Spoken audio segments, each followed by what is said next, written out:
morning to one and all present here. I, Takshima Maheshwari, invite you on this precious occasion of Women's Day to the event organized by Legal File and Law Essentials named Women Unplugged. This event is dedicated to all the women out there who have been an inspiration for all of us. Legal File is a student-run initiative to spread awareness among individuals from legal backgrounds and those who are interested in legal fields through online platform. The aim is to make legal system and justice more accessible to general public. And the objective is to reach more and more people with their understanding in multifaceted life that is career in practice of law. It provides students with various opportunities to gain more and more legal knowledge. Law Essentials is a student initiative by a group of inquisitive law students having a phenomenal ideas about the application of law in day-to-day life and provide legal knowledge through continuous research, training, and development to improve learning by offering various certificate courses with highly qualitative professionals. It started on April 15, 2020 by Mohammad Farhan C., a student of St. Joseph College of Law who aimed to bridge and gap between academic curriculum and practice requirements. So today, we all are gathered here to discuss and deliberate upon the issues that the women in country of India is facing in 21st century. It is often said that strong women accepts both compliments and criticisms gracefully, knowing that it takes both sun and rain for a flower to grow. Therefore, I must say that today the panel that we have comprises of strong, beautiful, and inspiring women lawyers. Thank you all for joining us today. Before starting today's panel discussion, I would like to say a few lines. Strong women aren't simply born, they are forged through challenges of life. With each challenge, they grow mentally and emotionally. They move forward with head held high and strength that cannot be denied. A woman who has been through all the storms and still survived are the warriors. So now I would like to pass the mic to Muskan to introduce the panel.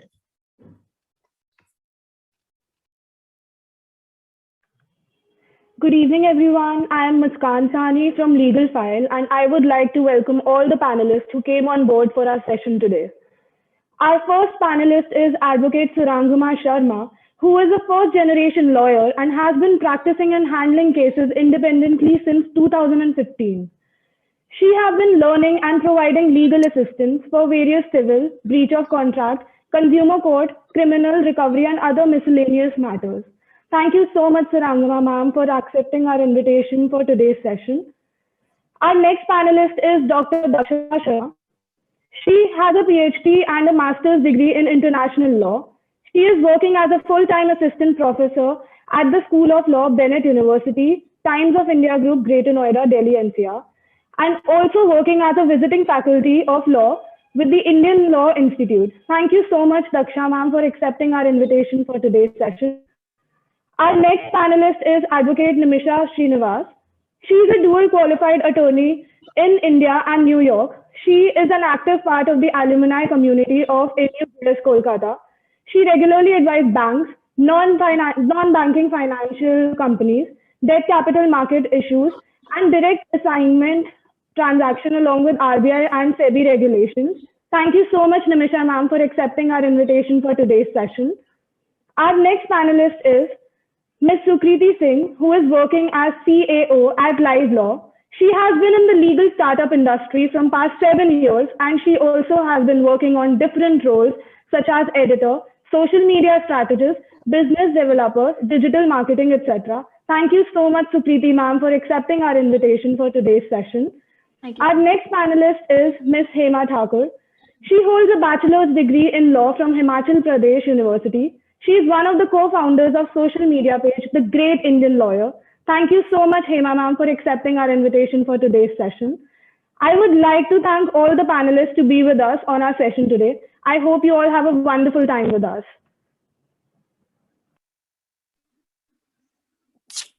Definitely.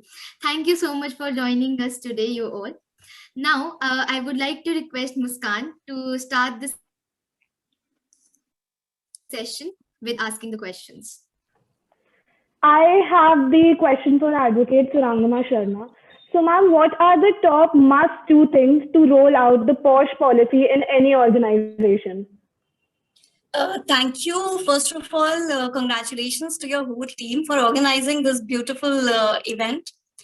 Now, POSH is something which I really wish to talk about, and I want my lawyer colleagues also to talk about, not only with their clients, but also in the general gathering we go. The very essential thing that comes to our mind कि अगर POSH है तो POSH के लिए requirements क्या होती हैं? So we very well know that there is a POSH Act now, and most of the companies in India, they are following their compliances. What two basic essentials, if I talk about having POSH in your organization, is that you should have an internal complaint committee that comprises of a presiding officer who herself is a woman, and plus it need to have a members from your organizations as well as from the ICC or from the committee. That there are trained POSH trainers, so it is always advisable to have them on board to get proper compliances of POSH in your organization or any workplace. For that matter, a few days back, somebody asked me कि home workers जो होते हैं या servants होते हैं जो, whether they come under the purview of POSH Act or not. So widely, yes, they do. Now there is a different committee. They cannot go ahead with the work structure of ICC, but there is a different committee that is LCC. That's a local complaint committee that is framed by the district collector. So yes, these are the two essential things. अगर मुझसे question पूछा जाएगा POSH के compliances से related, so this is something I would suggest. Thank you, ma'am. I would like to request Damini. So the next question Ask the we question. have is for Professor Daksha. So ma'am, I've heard you many times, talking about the problem of domestic violence in India. So today, I think we all are excited to hear from you that how severe is the problem in India related to domestic violence, and what are your viewpoints regarding the same? Thank you, Damini, for this question. And I would like to first congratulate all of you for organizing such a wonderful program, inviting all the women achievers here to discuss about law-related issues.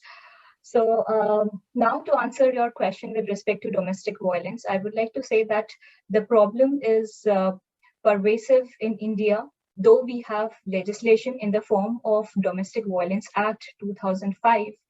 But still, we know as to many cases go unreported. So earlier, the problem was before the enactment of Domestic Violence 2005. Such cases were either falling in the civil court by way of divorce, or they were going to the criminal court under Section 498A, that is cruelty by husband and his relatives. But now with the enactment of this statute, Domestic Violence Act 2005, we find that a separate class of officers have been made available, that is the protection officers, to deal with the complaints relating to domestic violence. Also, it is to be noted that not only protection officers have the role to play, but still NGOs, civil society, police officers do have a major impactful role to play in the cases of domestic violence. Now, such cases are not only related to marriage only. Interestingly, in 2010, the Supreme Court has defined as to what is domestic relationship, and it has said that live-in relationships also come within the purview of Domestic Violence Act. So it is quite an interesting finding. It was quite an interesting judgment given by the Supreme Court, including live-in relations also within the purview of Domestic Violence Act 2005. Now, the cases concerning domestic violence includes sexual abuse, economic abuse, verbal abuse, emotional abuse. So all these abuses, all these forms of abuses are defined under the Act very clearly, that if any of the offences committed with respect to such abuse, then it will certainly be within the definition of abuse under Domestic Violence Act. So the definition is wide enough, but still the legislation is, I would say, it is addressing the needs of the women, but there is still need to have more stringent provisions. Like we have seen that during COVID times, especially in India, cases relating to domestic violence have increased. Some of the high courts, like Delhi High Court and Jammu and Kashmir, have come up with separate orders for protecting women who are becoming victims under this particular act. So I want to say that this act is there, but more stringent provisions need to be introduced so that women who are actually suffering within the four walls of the house should be protected at the best possible way. So that is what my suggestion is. Thank you so much, ma'am.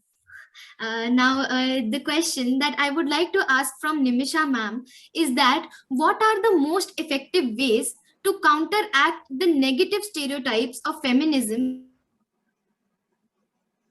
especially in workplace? Thank you, Takshima. Thanks for having me on this panel. Thank you to the whole Legal File and Law Essentials team. So I'd like to first address the fact that there are negative stereotypes about feminism actually says a lot more about the society we live in than feminism. So I don't really think that this is the onus is on women to counteract anything.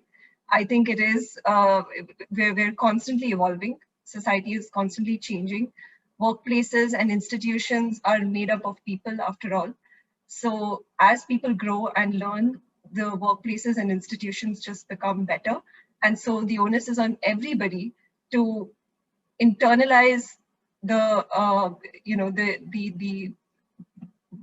value of having women in the workplace as equal partners, and maybe not and maybe understand that there is pushback against what has not been seen so commonly for many generations, for many decades. Even today, it is not so common to see women in some workplaces or at the top of management or at all levels of an organization.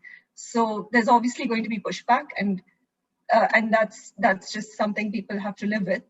But what I would like to address more specifically in my answer is, I think we always think of workplace discrimination as one event of sexual abuse or something that makes you feel unsafe, and for which there are legal remedies, like my panelist Surangama very rightly pointed out under POSH Act.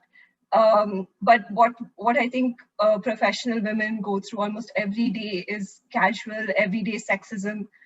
Sometimes with colleagues, with clients, you have clients speaking over you, or clients who would prefer to hear a male colleague's point of view, or the way maybe new fathers are treated versus new mothers. So these are really the more intangible effects of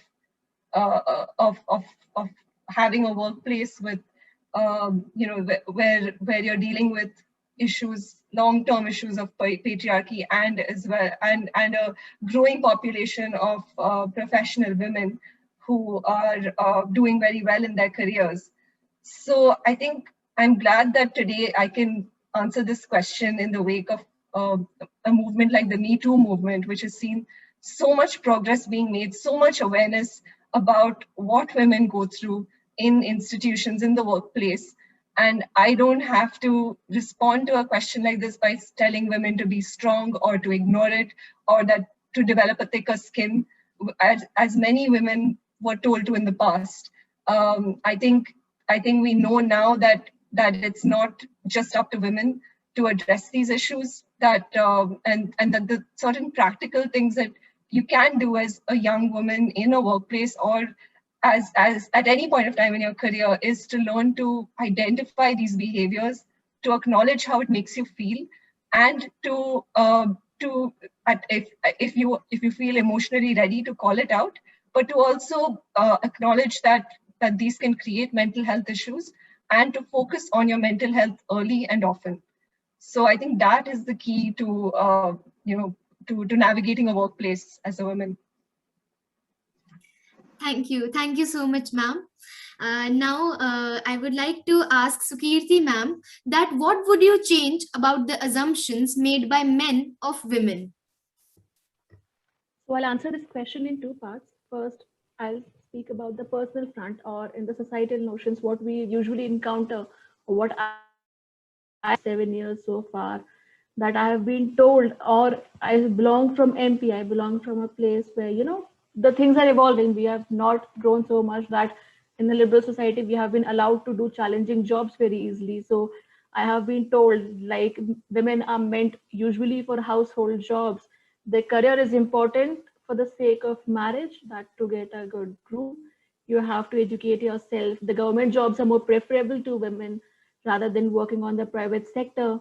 So this is somewhat I want to change at first, that there is no barrier. It's all in the mindset of the people that the certain jobs are for women only. Because today at this time, if you see each and every member present here is an example. There are n number of example of women who are there, who are making their mark. And today it's the time that there is nothing which a woman can't do. A woman is someone who's diligent to manage the household chores, who's managed to maintain her professional and personal life both, and can be a major policy and decision maker as well. So that is first. Secondly, in our family, when we see that it has been said that the advice of the women has not been considered as primarily, or the man has been considered as the karta. So I belong from a family where my mother has been a leading lady. She has done a great job. She has sacrificed herself for the family, and she has been a woman of inspiration. My grandmother has been a woman of inspiration. In my workplace also, if I can see, there are several examples where the ladies have inspired us. It has been told that another perception is that the women are not able to capable of handling, financial matters as well. They are not very much diligent, tech diligent or somewhat. So I have been learning tech. I have been working in this legal media industry. I have been dealing with tech. There are several other examples where various female entrepreneurs are there. There are diligent lawyers you can see. There are so many young lawyers in Supreme Court and High Court who have now created a change-making scenario, who has now opened the doors for all the millennials and set an example. We have been somewhat perceived as emotionally weak, that the women are emotionally weak. So I think I define it as we are more emotionally sound to understand the situation and to react accordingly. That we perceive, we understand the situations, we understand the reactions, and then we act accordingly. That is somewhat we have been told that women are not meant to do field jobs. They are not good civil engineers. They are not good in defense. They are not good in field reporting. So I think this entire notion has changed. So for example, to create a change, I'll personally try to amend myself, because once you change yourself, you can change the world, because each one of us can make a difference by improving ourselves, by becoming the best versions of ourselves.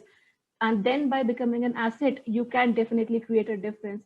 So change yourself, learn. I try and tend to learn more. I always ask my siblings, the people around me, the women specifically, to learn, to develop themselves, to grow their skills, to dare to step out and explore the world, because nothing is there, only the sky is the limit for them. So yes, that's how. Thank you so much, ma'am. I would like to pose the next question to Advocate Hema Thakur. Why haven't we achieved equality despite legislations in place regarding pay? Okay. So first of all, I would like to thank you to the team of Legal File and कि आपने मुझे यहाँ पे invite किया. I hope you don't mind if I speak in Hindi. So not at all, ma'am, not at all. Yeah. So the main reason I think why women still are not treated equal even when the law is in the favor. So हम अभी भी अपनी society में देखते हैं कि किस तरीके से पेट्रियार्कल डोमिनेंस जो है वो अभी तक भी यहाँ पर है।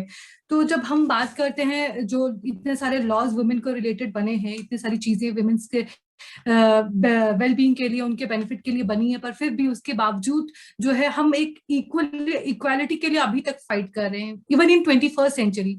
तो उसका रीजन यही लगता है कि जो पेट्रियार्कल डोमिनेंस हमारी सोसाइटी में है, या पेट्रियार्की मैं कहूंगी कि वो एक सोच है जिसमें हम सभी आते हैं, जिसमें अगर हम बात करें not even men but women also कहीं ना कहीं पेट्रियार्कल पॉइंट ऑफ व्यू से सोचते हैं। तो थिंग्स अभी चेंज हो रही है धीरे धीरे। कि मैं एक स्मॉल टाउन से आती हूँ, not from even a small village of Himachal Pradesh in Chamba district. So आज मैं अगर यहाँ पर हूँ तो surely things have been changed slowly, yeah but change जो है बहुत धीरे धीरे आ रहा है। बात यहाँ पर एक आती है कि आज हम इस डिस्कोर्स को लेकर बात करें तो हमें सशक्त महिला बनना है। सशक्तिकरण की हम जब महिला की बात करते हैं तो मैं ये कहना चाहूंगी कि हमें सशक्त महिला बनना है, ना कि पुरुष बनना है। हमें ये नहीं देखना है कि अगर पुरुषों को उतनी सैलरी मिल रही है तो क्या हमें क्यों नहीं मिल रही। लाइक हमें उनकी बराबरी नहीं करनी है, बल्कि हमें अपना स्टेटस उनके इक्वल चाहिए कि अगर हम विमेन है तो एज ए विमेन हमें इक्वली ट्रीट किया जाए, ना कि हम उस लेवल पर जाएं कि हाँ अगर पुरुष ऊपर है तो हमें उनके समान दर्जा मिलना चाहिए। हमें महिलाओं का, जो हम महिला हैं, हमें महिलाओं के रूप में वहां पर सम्मान मिलना चाहिए। और हम जब ये कहते हैं कि बेटी जो है, हमारी बेटियां जो है बेटों से कम है क्या, तो वहां पर हम अपने आप, हम विमेन ही, हम अपने आप ही बेटों को जो है एक स्टेप ऊपर बना देते हैं कि जो मेल है हमारी सोसाइटी में वो हमसे ऊपर है और हमें उनके बराबर तक पहुंचना है। ये माइंडसेट हमारा अभी तक जो एक पेट्रियार्की की सोच है वो हमें भी उतनी ही है। तो मैं ये कहना चाहूंगी कि प्रकृति ने हमें बनाया है, ईश्वर ने हमें बनाया है, तो हर किसी को जब बनाया है तो उनकी अपनी एक संरचना है। फीमेल की अपनी है, मेल की अपनी है, या हम सोसाइटी की और चीजों की बात करें या हम किसी और समाज की बात करते हैं, जैसे हम हर किसी का अपना अपना एक फंक्शन होता है, वो उस फंक्शन को अपने तरीके से करता है। जब हम बात करते हैं कि यहाँ पर विमेन को पे रोल और वेजेस से क्यों देखा जाता है कि वेजेस उसको इक्वल नहीं मिल रहे हैं, सिर्फ हम वर्किंग वुमेन की यहाँ पर बात नहीं करेंगे कि जो वर्किंग वुमेन है उनके साथ डिस्क्रिमिनेशन हो रहा है। हमें सोसाइटी के उस पार्ट पर भी ध्यान देने की जरूरत है। मतलब सबसे पहले मैं अपनी माँ को जो अपने रोल मॉडल के रूप में देखती हूँ, तो मेरी मम्मा जॉब नहीं करते हैं, तो दैट डजंट मीन कि उनका जो है सोसाइटी में कोई प्लेस नहीं है या कोई स्थान नहीं है या वो कुछ नहीं करती हैं। कुछ काम हमारे लिए हमारे परिवार के लिए, वो हमारी परिवार की करता है, जैसा कि स्वीकृति मैम ने एड्रेस किया कि वो हमारी परिवार की करता है। और परिवार में कोई भी डिसीजन होगा या जो भी परिवार में होना है वो सब उनकी मर्जी से होता है। जस्ट बिकॉज कि वो कमाती नहीं है वो उसके स्टेटस को डिफाइन नहीं करता है। तो हमें थोड़ा इस नजरिए से भी देखने की जरूरत है कि स्टेटस सिर्फ कमाने के लिए ही नहीं, मतलब जो वर्किंग वुमेन है सिर्फ उनका ही नहीं होना चाहिए, बल्कि जो घरों में महिलाएं काम कर रही है उनको भी इक्वल स्टेटस समाज में मिलना चाहिए। हमें समाज की सोच उस तरीके से परिवर्तित करनी चाहिए कि फॉर एग्जाम्पल हमारे घर में जो हाउस हेल्प आती है हम उसको कैसे ट्रीट करते हैं, तो हम देखेंगे कि हम कभी उसको काम वाली बाई बोल देते हैं, कभी हम उनको सर्वेंट ट्रीट करते हैं। तो मैं यहाँ पर एक चीज बोलना चाहूंगी कि हम भी कहीं ना कहीं जॉब कर रहे हैं, हम भी कहीं ना कहीं किसी के अंडर हैं, बट जस्ट बिकॉज कि हम ज्यादा कमाते हैं और वो कम कमाती है तो हम उसको उस तरीके से ट्रीट करते हैं, क्योंकि ये हमारी सोसाइटी में मैं आम जो हमें देखने को मिलता है मैं उसकी बात कर रही हूँ। मे बी कुछ लोग मेरे पॉइंट से एग्री करते होंगे, कुछ नहीं एग्री करते होंगे, बट मैं अपना एक पॉइंट ऑफ व्यू रख रही हूँ कि अगर हम उन सबको इक्वली ट्रीट करना स्टार्ट कर देंगे, क्योंकि हम देख रहे हैं कि वो भी एक विमेन है, वो भी काम कर रही है, बट हम उसको किस तरीके से ट्रीट कर रहे हैं। तो हम हर काम को जब सम्मान देना शुरू कर देंगे, इवन हम देखते हैं कि अनऑर्गेनाइज सेक्टर में कितनी सारी महिलाएं काम करती हैं जिनके काम को रिकॉग्निशन ही नहीं मिलता है, जो मतलब आज तक उनका इकोनॉमी में होता है, बट जब आता है जीडीपी में उनका कितना कॉन्ट्रीब्यूशन हम लोग जो है ले पाते हैं, या कितना जो घर पर काम करती हैं, जो बाहर अनऑर्गेनाइज सेक्टर में काम करती हैं, हम उनको कितना जो है पहचान पाते हैं। तो हमें ये माइंडसेट बदलना होगा कि हमें सिर्फ पेरोल से या वो कितना कमाती है, तो हम उसी माइंडसेट पे काम कर रहे हैं, जिससे पैट्रियार्कल माइंडसेट से हम लड़ने की बात करते हैं, या जो पैट्रियार्की हम कहते हैं कि आज हमारी सोसाइटी पे हावी है और सब जो है पैट्रियार्कल पॉइंट ऑफ व्यू से बात करते हैं, तो हम भी उसी पॉइंट ऑफ व्यू से ज्यादा कुछ परे नहीं कर रहे, हम भी वही चीज कर रहे हैं कि हाँ, मेल डोमिनेंस है उसको खत्म करना और फीमेल डोमिनेंस बनाना है। क्या हम ये चाहते हैं? बल्कि हमें ये काम करना चाहिए कि हाँ, हमें कोऑर्डिनेशन बनाना है, मेल मेल की जगह पर रहे और फीमेल को अकॉर्डिंग टू फीमेल, जैसे मेल को उनके हर चीज के लिए एक इक्वल पहचान मिलती है, वैसे ही फीमेल को भी मिले। अगर फॉर एग्जाम्पल कि अगर एक वर्किंग जैसे मजदूर होती है, दिहाड़ीदार महिला होती है, तो 30 डे में वो एक मेल किस तरीके से काम करता है, और 30 डे में जो 5 डेज उसके होते हैं वो किस तरीके से वीक पड़ जाती है, जैसे उनके पीरियड्स का जब चलता है पूरा, तो वो किस तरीके से हो जाती है। तो हमें उस चीज को आज नकारना नहीं होगा, हमें उस चीज को एक्सेप्ट करना होगा कि हाँ, हमारी संरचना ऐसी है, हमें वैसे एक्सेप्ट कीजिए, और हम कोई इंफीरियर नहीं है, हम कोई ऑब्जेक्ट नहीं है जिसको आपने जैसे मर्जी वैसे ट्रीट कर लिया। बट हमें ये चीज देखनी होगी कि हमें उन लोगों के बीच में भी ये जागृति लानी होगी कि हाँ, अगर हमारे बीच में ये है तो ये हमारा फॉल्ट नहीं है, हमारी संरचना वैसी है और आपको वैसे एक्सेप्ट करना पड़ेगा, और उसी तरीके से हमें जो है समान रूप से जो है वेजेस मिलने चाहिए, हमें समान रूप से रिस्पेक्ट सोसाइटी में मिलना चाहिए। तो अभी चीजें जैसे हम देखते हैं कि चीजें बदल रही हैं, हम लोग यहाँ पर हैं, हम देखते हैं सारे पैनलिस्ट यहाँ पर बैठे, वो अपने अपने फील्ड में मजे हुए हैं, उन्होंने अपने अपने फील्ड में नाम कमाया, that's why we are here, जो हम इन चीजों के ऊपर बात करें। तो यस, मतलब मैं ये कहना चाहूंगी कि धीरे धीरे हमें समाज में ये जागृति लाने की जरूरत है कि हमें कोऑर्डिनेशन के साथ चलना है, और दूसरा जो पैट्रियार्कल माइंडसेट है उसको बदल के एक जो समानता की सोच है वो सबके बीच में डेवलप करने की जरूरत है। Thank you so much, Hema ma'am. And I'll just say one thing, कि माहौल बन गया है. So I'll just ask Advocate Surangama Sharma to say a few lines, because I could see she was just agreeing and agreeing and agreeing. So ma'am, what do you say about it? The way she has said, मतलब I really found her words very powerful. और ये चीज actually में होती है, हमारी जो society है, या हम सुनते आए हैं कि आदमी और औरत का जो दर्जा एक बना दिया गया है। But I have a very strong agreement with what she said कि हमें अपनी जगह बनानी है, हमें किसी से कंपेयर नहीं करना है। कंपैरिजन करने के लिए अपनी लाइफ में और बहुत सी चीजें हैं, so why to compare with men. आप हमको न्यूमरस राइट्स दे रहे हो, उस राइट्स की जरूरत ही क्यों पड़ रही है? हमने कोई men, there are no laws, हमने तो नहीं सुना है डोमेस्टिक वायलेंस के लिए कि किसी मतलब there are laws for men, और why for that matter POSH अभी तक अनडिस्प्यूटेड फैक्ट है कि it's for men. So why we have created this environment, and we our generation, I think हम लोगों को इस चीज से बाहर निकलने की बहुत जरूरत है, ताकि आने वाले जनरेशन को ये चीज कैरी फॉरवर्ड ना हो। So I agree with miss Thakur completely. Okay, ma'am. So what about Dr. Daksha?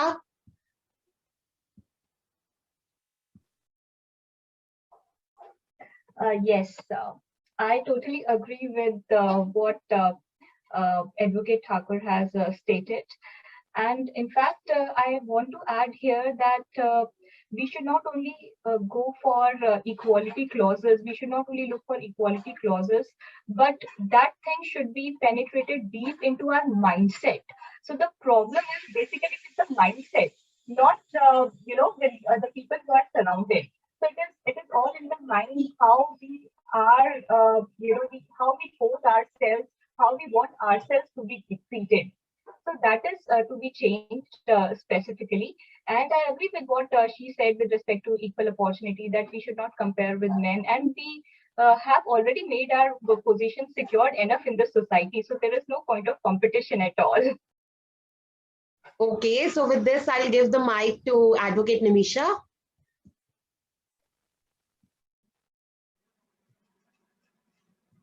Sorry, you're asking me to respond to Hema's comments? Yes, ma'am. Yes, ma'am.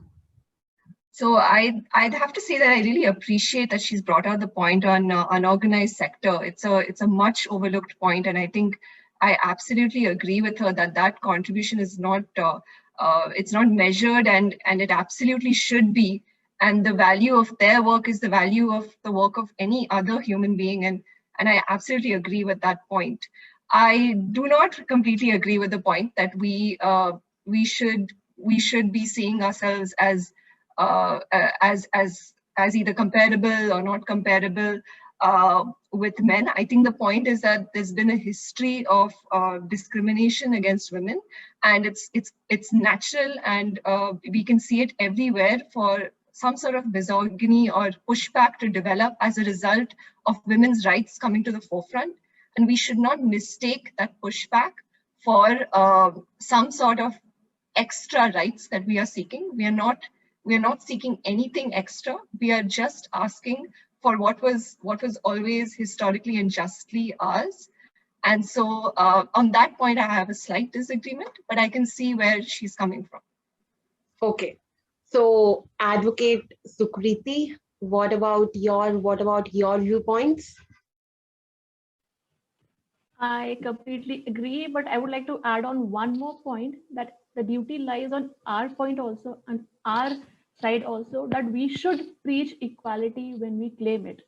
For example, if you preach gender equality, if you preach your rights which you want, which are coming from, I think, from a very long struggle, so at least preach equality everywhere. As I can see that when we see that we believe in gender equality, then we claim ourselves in, for example, a very small example, which I think every one of us must have experienced, that when we go to the metros, and if we see some men sitting over there, we say that's a seat women ke liye reserved hai and all. Yeah, sometimes it applies to those people who have been traveling for very long, who are, for example, pregnant women, elderly women. Some of the girls I've seen that they are then posting gender equality, women rights, and then you are fighting for a train seat. So that is somewhat depends upon the mindset, that when you don't have the equality in your mind, you don't preach equality, and then you claim gender equality. So there should not be a difference between what you say and what you preach. Then only this change will happen, because if you want to make an awareness, if you want to have the society treated you equally, then you should treat yourself equally as well. When you are seeking yourself as a differentiated part, when you are seeking yourself as, someone who's lesser than the opposite gender, I think that does not make any sense when you seek gender equality and you claim gender equality. That's my view. Okay, so with this, I think the first round is over. And with this, we move forward to the more informal part of this program, that is the cultural part. So it gives me immense pleasure to welcome Mrs. Sunaina Sambyal. She is a teacher at BSF Senior Secondary School, Jammu, and she has actually prepared a poem for all the women present over here. So she'll be presenting the poem with you all right now. And please pardon her if she faces any technical issue, because she's from Jammu and Kashmir, and I hope all of you can understand. So yes, we have Mrs. Sunaina with us.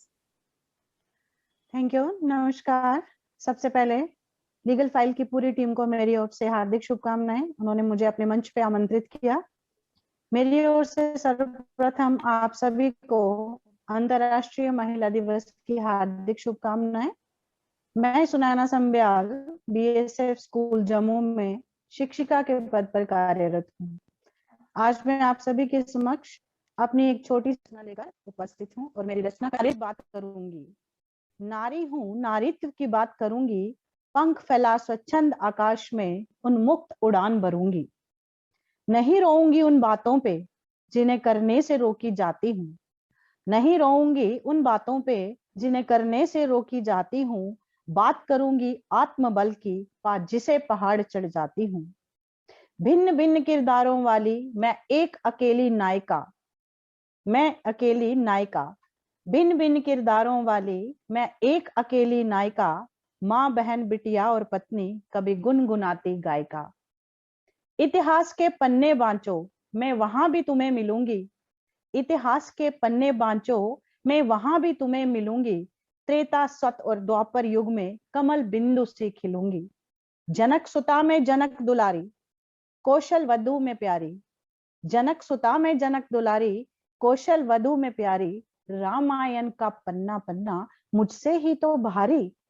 Jhansi वाली वीर सेनानी मैं ग्वालियर की रानी, झांसी वाली वीर सेनानी मैं ग्वालियर की रानी। बुंदेलों के इतिहास का झंडा जो खूब लड़ी मर्दानी।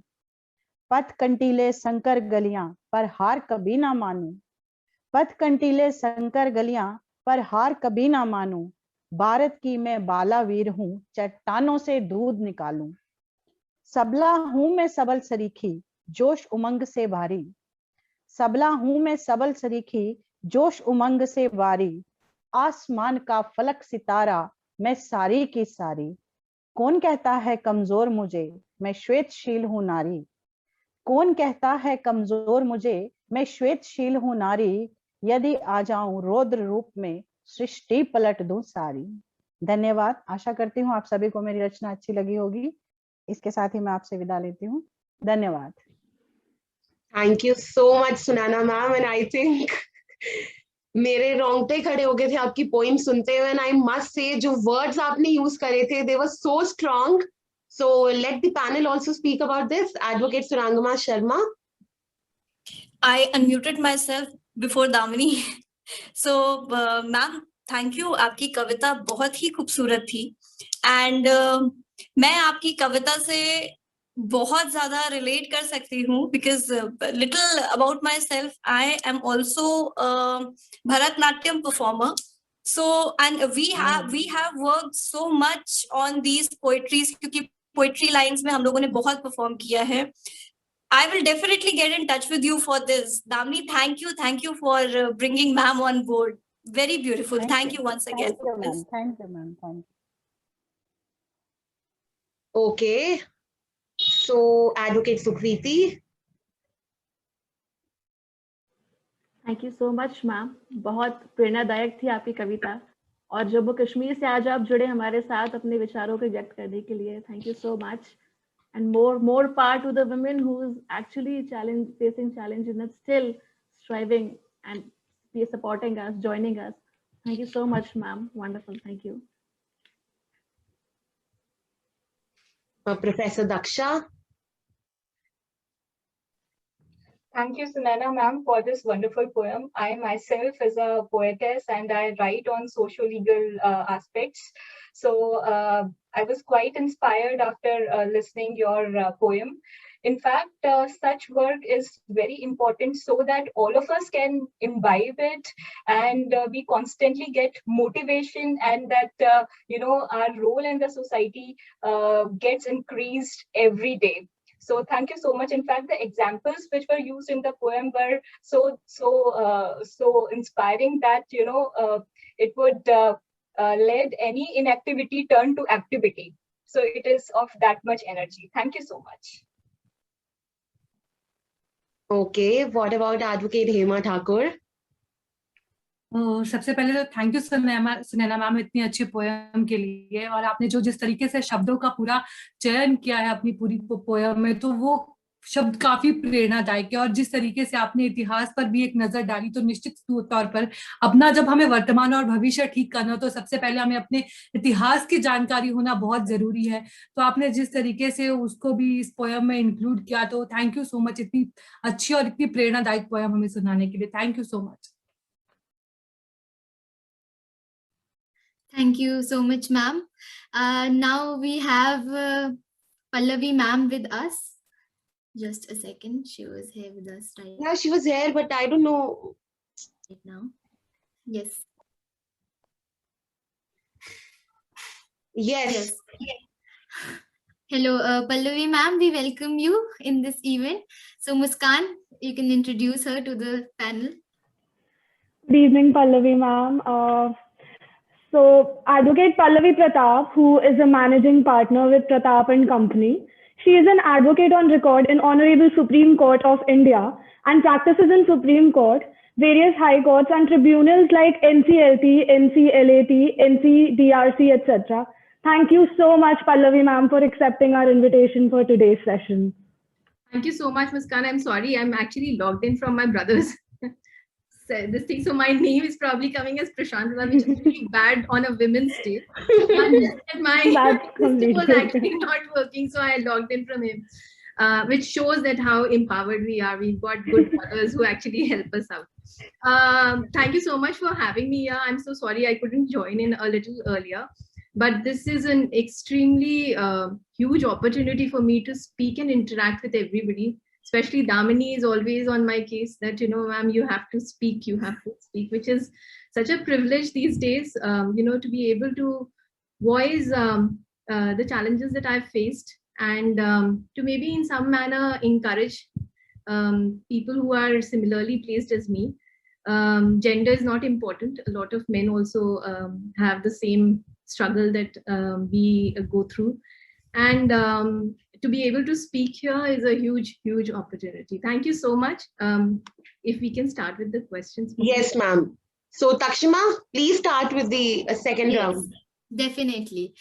So Pallavi ma'am, the question for you is, what inspired you to become a lawyer? That's an interesting question. I'll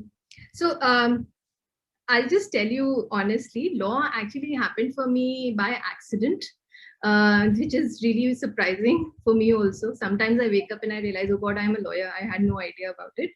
I used to be an investment banker previously. And law happened to me when I was actually personally going through difficulty in my own personal life. And there was a time when I, considering that this is a Women's Day, this thing, I will actually open up and tell a bit more, which I think I've only shared on a couple of platforms, but I think since all the girls are here, it's a good idea. So there was a time then when, I used to be an investment banker and I was married for quite some time. And my husband and I were trying to have a child. And that's when I had quit the investment banking career. And so like I said, law actually happened by accident. I had already studied law, but it was just because we were going through IUF and IVF, the typical hormonal things that you have to go through, which required me to stay at home quite a bit. So investment banking as a career is something where you have to travel quite a bit. So I used to travel practically every fortnight, first flight out and last flight in, that kind of a situation. So law in that sense sort of saved me at that point in time. And as a result of that, it has continued to save me even till today, where I stand just now. It was a career choice that I never thought that I would be, pursuing. And when it started, I realized that I actually liked it so much. One of the reasons was, of course, because, I always liked studying. And as an investment banker, you basically get everything served to you on a platter, because you've got a team who's probably doing your, discounted cash flow methodology to evaluate. And then you've got your IMs, which are being made by people. So you basically have to only go and talk. It's more of talking kind of a thing.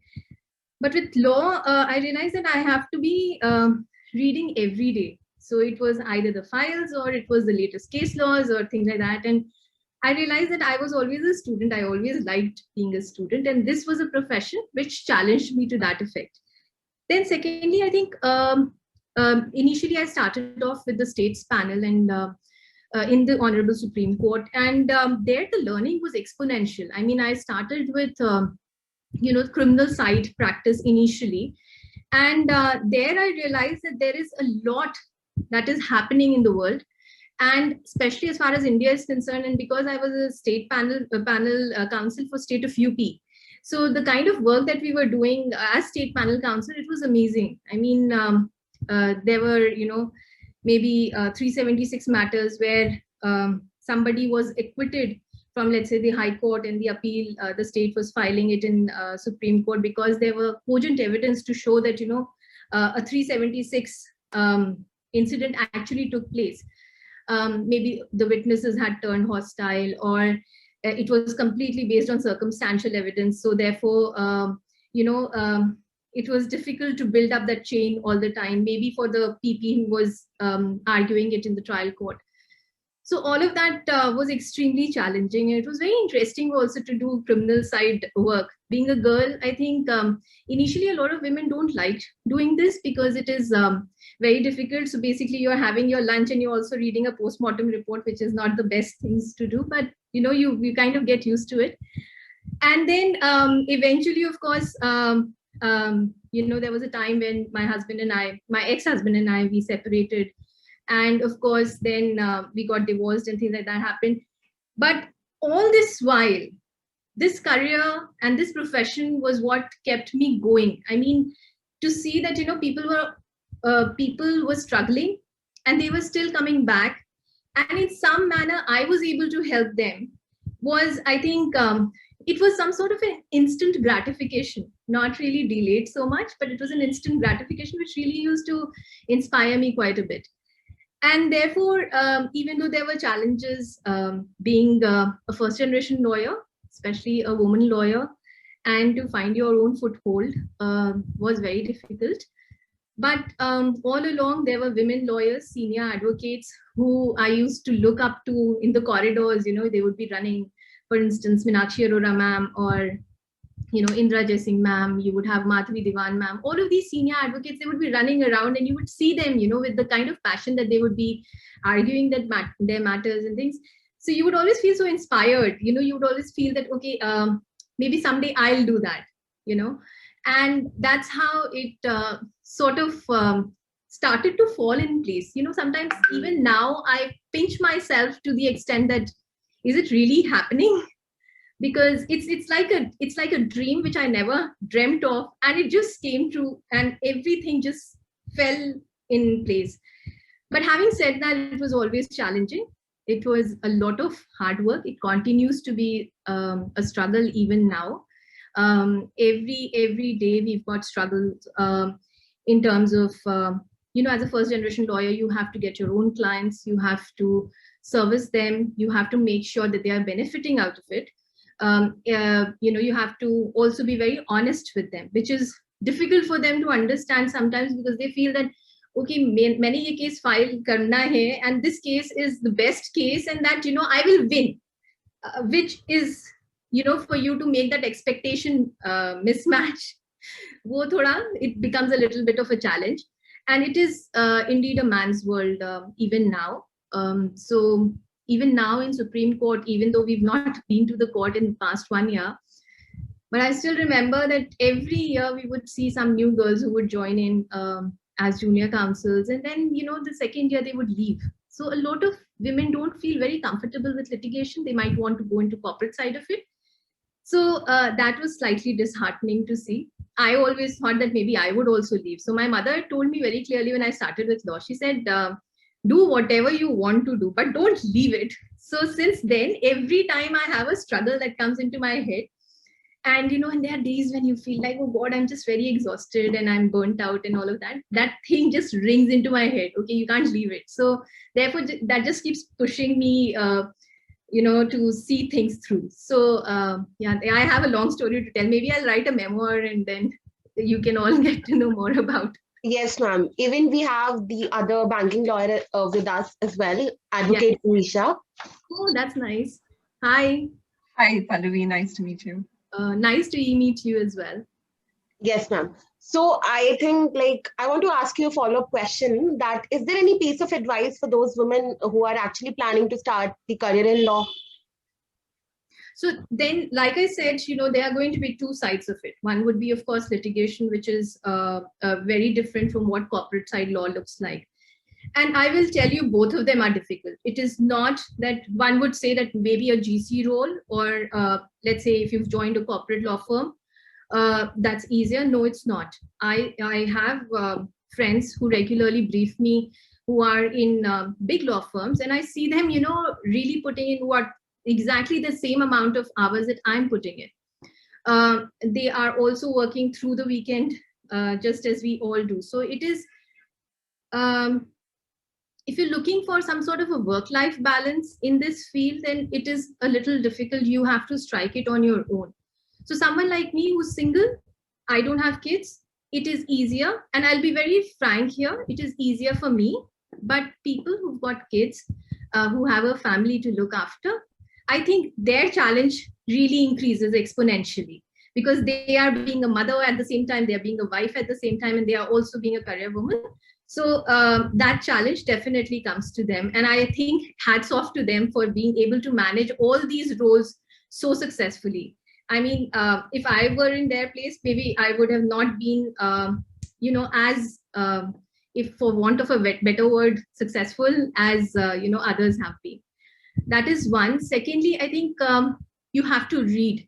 If you have the ability to sit and read for a longer period of time, then I think this is a very good profession for you. I remember there was a friend of mine, and this is just a small snippet. He had told me once that he had spoken to Justice Markandeya Katju once, and he had advised that if you want to be a good lawyer, especially a litigating lawyer, then you have to be able to sit on your desk for 7 to 8 hours. And I think that actually holds true. You have to put in a lot of hours. You have to know your brief inside out. You also have to develop a lot of patience, because no matter what, when a client comes to you, they are already in a very bad place. And if we are also not patient enough to give them a good hearing, then it is slightly difficult for them, because they're already going through a lot of problems in their own life. Third, I feel, be a risk taker. This profession will definitely challenge you a lot of times. And when those challenges come to you, obviously, I'm not saying that, you just start taking risks left, right, and center, but evaluate, have an informed decision making, and then don't shy away from taking risk. I think every time a person is successful, beat anybody in this world, that person has obviously been successful only when that person has gone that extra mile. And I feel personally that every time I go that extra mile, I am able to achieve the goals that I've set for myself. Days that I'm not going that extra mile, then I think I know that, I've not really done the best job that I would possibly do. Yes. Okay. So Muskan, you can go ahead. My next question is for Advocate Surangama Sharma. So, ma'am, why does any organization should include POSH? Yes. So why any organization should have POSH is for the sole reason to have zero intolerance towards any sort of sexual harassment and to have a healthy work environment. It has happened that many employees, they feel some of the other discomfort at their workplaces. That may be a sexual harassment, that may be a mental harassment, a physical harassment, of course, that comes under sexual harassment. So now it's a time for us to wake up, to understand and to analyze our rights so that we can speak for ourselves, specifically when there is any discrimination or any sort of harassment at workplace. So yes, this is why it is very essential for organization to incorporate POSH. India में अभी भी इस चीज की बहुत कमी है. Clients आते हैं, they do talk about any mishappening happening at their workplace, any sort of discrimination or harassment at their workplace, but they are missing on this term that there is something like POSH. This is again a right that every employer or employee should have POSH and implementation of POSH at their workplace to have a healthy work environment. Thank you. Thank you, Thank you, ma'am. So we have the next question for Dr. Daksha Sharma. That, ma'am, you were talking about domestic violence. So we would like to ask you, like, what has been your experience till now with the women who call in for, help with the domestic violence situations, or who are the victims of this? So what have been your experience till now? All right. Thank you, Damini, for this question. So as already stated that prior to joining academics, I was in litigation. So still I am taking up consultation cases wherein women come for help, stating their grievances and their mindset as to what they go through in their houses. So I would like to add here that domestic violence cases are mostly coming from the section of married women. So especially during the COVID times, this situation has been worsened. Cases include forms of cruelty, be it physical, mental, I would say, emotional abuse is more, wherein a working woman, as rightly pointed out by Advocate Pallavi Pratap and Advocate Hema Mimosa, that everything changes when it comes to the domain of working women. Their situation is entirely different. So there are cases also of domestic violence, especially aiming to bring down the gravity with which the working woman has created a niche, has created a space for herself in the society. So with respect to all such cases, I would like to say that the most favorable remedy which is available to the women is to approach the protection officer, either through NGO or through any advocate. If this is not happening, then you can approach the police. But first remedy is to be availed of within the Domestic Violence Act 2005 itself. I would say that earlier also I have said that this act needs some changes, because still it provides for civil remedies. And if you want to look up for more criminal remedies, then Section 498A is available. But again, in India, the situation is very pathetic. Most of the cases pertaining to domestic violence go unreported. Women are not strong enough in that sense to go against their family setup. In fact, if you have seen the movie Thappad, so that has rightly portrayed the scenario which Indian women face. It has been rightly portrayed that first the pressure would come from the family, that don't go and file the case of domestic violence against your husband. Try to settle in the marriage. Come to the terms of settlement. Don't go beyond the marriage. Just learn to adjust. That is what has been, told to every girl by her family members. So this mindset has to be changed. Law is dynamic. It has universal application. The provisions of the law should be used to protect the interests of the society. And I would again emphasize here that all such women-related legislation will actually come into picture, would actually come into full force when there is a will to implement, when there is a will to act. And that will should come from the individual and from the family also.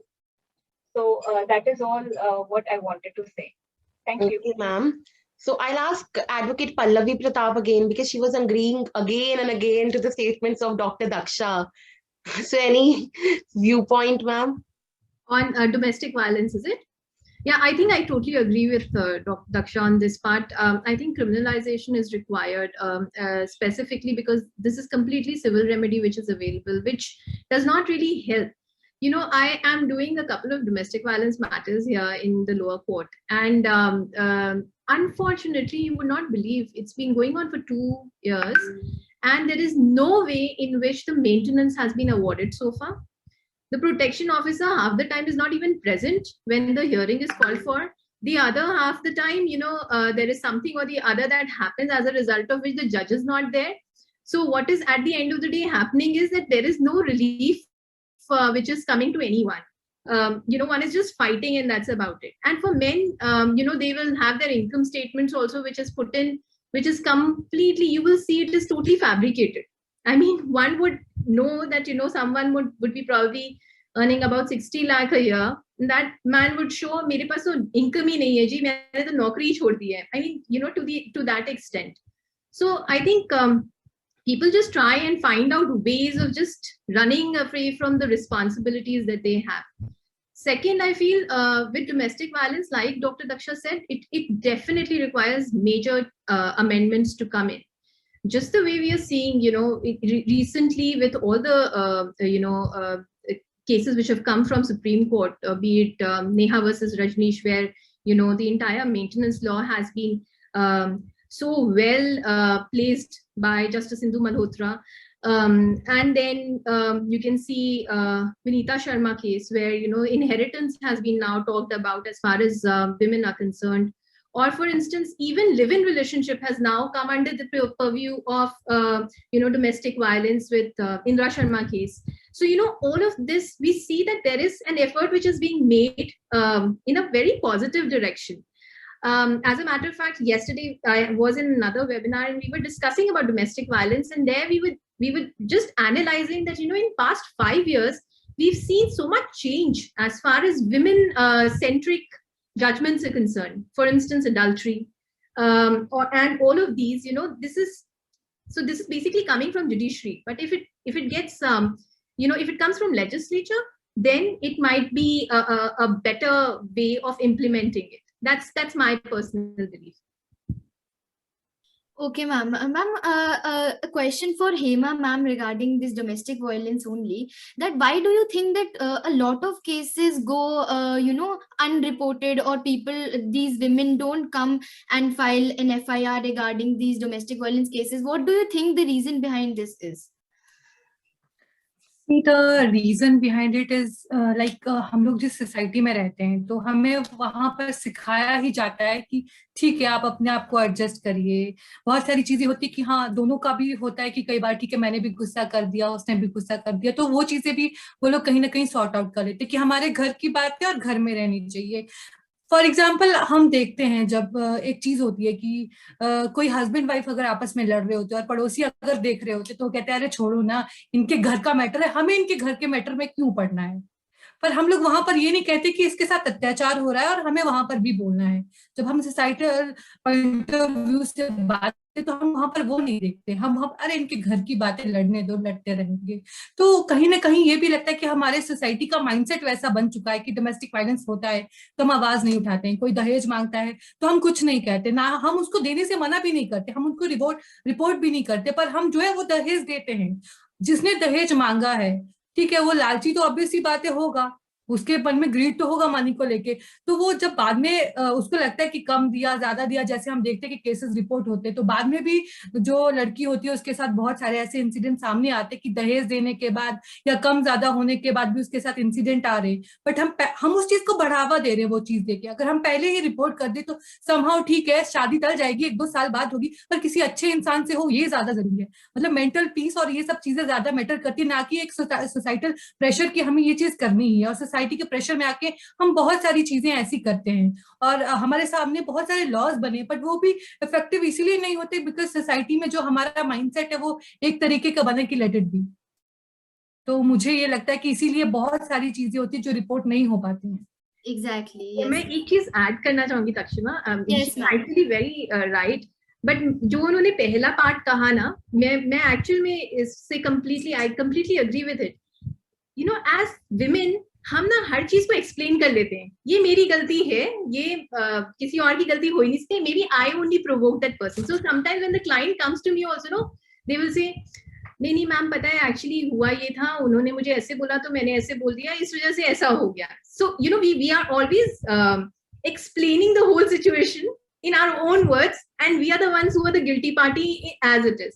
I think that needs to change, and that will only come when there is confidence in women, when they know that so for instance, if I talk about myself only, there were incidents which were completely as far as domestic violence was concerned, completely coming under that purview, and I had my parents who supported me. If my parents wouldn't have supported me, I would have not taken that step, or because I had completely understood कि life ऐसी चलती है, शादी ऐसी ही होती है और यही तरीका है चलाने का. And I was an educated person. I'd done my MBA in finance from Australia. I'd lived in France. I'd come back. I was doing very well for my own self. And there I was explaining to myself, नहीं, यही चीज सही है, यही होता है. So if I'm not putting myself on a pedestal here, but I'm just saying that जब मेरे जैसा इंसान ऐसे सोच सकता है तो और तो लोग, उनकी कंडीशनिंग ही ऐसी होती है कि वो उनको यही लगता है कि नहीं, यही चीज सही है और हम यही करेंगे. Just was an addition to what Hema ji was saying. Yes, ma'am, definitely. Now I would like to ask Nimisha ma'am that what is the most challenging aspect of your career being a woman? I think it's yet to come. I completely echo Pallavi on this, that I think the challenges you face during pregnancy and the career break that could potentially have and being a new mother, I don't think anything compares to that. But if I have to talk about my own career, I think it's always been conversations about money. I completely agree with what Sukriti was saying earlier, that there is a perception that there is a belief that is fairly common among women, that, and I think it could also be common in South Asia. It's a mentality, I think, that it's an uncomfortable conversation about money, and we have to get more and more comfortable with it. I can't claim to be completely comfortable with it. When I was interviewing a few years ago, I would freeze up when I was asking for what was legitimately mine, what my due pay for the work that I would be putting in, and immediately the reaction in my mind was to freeze up and to think that, oh no, maybe I've asked for too much, or maybe I've said something wrong. And I think that needs to change. That's something that we have to be honest with ourselves about. We have to start talking about it. More women have to start talking to each other about it, and I think more people have to be able to speak within the industry frankly about what the data about salaries are, what the data about raises are, and that's the only way forward on that. Because it's very common to be given a figure and not even challenge it or not even ask for a raise. I like what Pallavi said earlier about taking risks, taking calculated risks, and it never hurts to ask. So that's something that I had to learn. I think everyone learns the hard way. I definitely had to go through my share of being uncomfortable around that. So yeah, I think my takeaway is to go into that conversation prepared. Definitely probably run through the scenarios in your mind, have a calculation, speak to someone else about it, and don't feel pressure to respond in that conversation itself, whether it's an interview or an annual review. Give yourself time to think about it and then come back and respond on whatever figure you've been offered.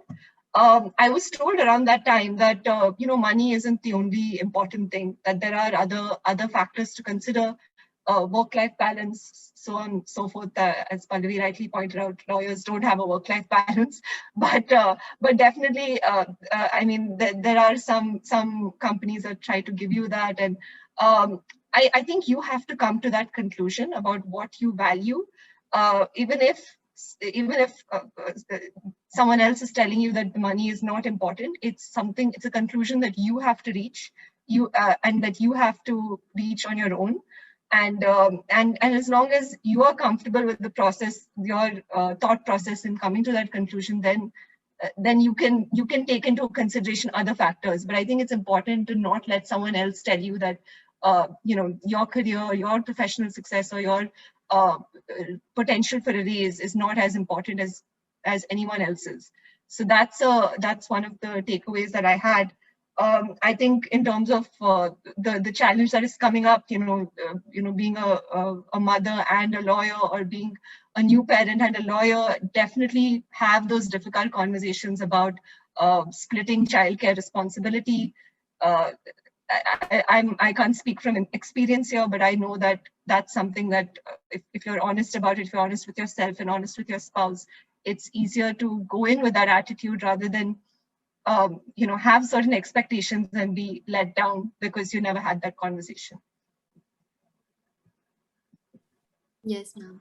Definitely. So any other lawyer or advocate who wants to follow up on the same question? The question that I asked was that what is the most challenging aspect of your career being a woman? So any of you who would like to take the mic?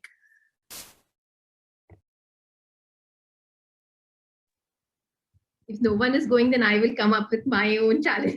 I knew it, ma'am. I knew it.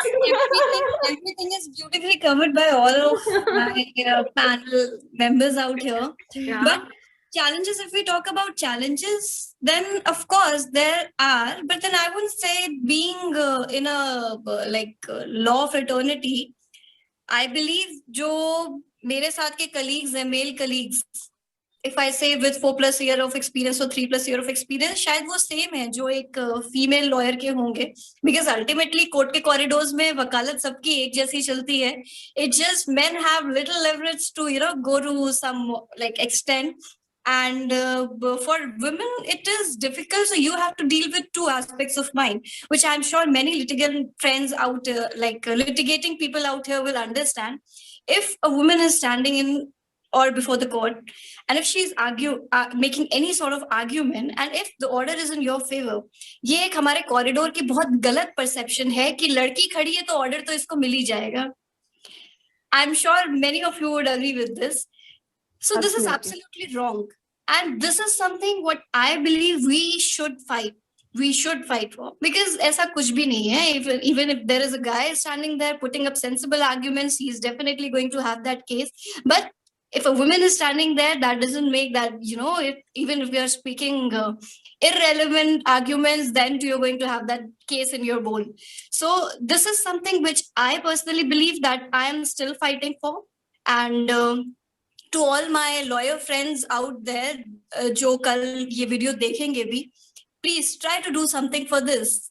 And let's raise voice for this कि ऐसा नहीं है अगर लड़की खड़ी है तो उसको judgment मिल ही जाएगा. So this is something I believe that we should work on and talk about. Right. But the challenge that I was going to talk about was actually what Surangama has just said is correctly pointing on, the problems that you face anyway. The other point that I wanted to say was actually following up from Nimisha. My biggest challenge was to ask, that, okay, dude, आप जो है, if you are paying a male lawyer, let's say 1.5 lakh rupee for a bail application, then I also deserve 1.5 lakh rupee for a bail application, correct? But this was very difficult. So it used to be like, acha theek hai, I would not quote my fees only. For a longest period of time, it was always a challenge because, like you said, money is always a problem for women to talk about. So I think that overcoming that challenge was the biggest. And then secondly, of course, corridor gossip is just way too much. Like she just pointed out, it's just way too much for any woman to deal.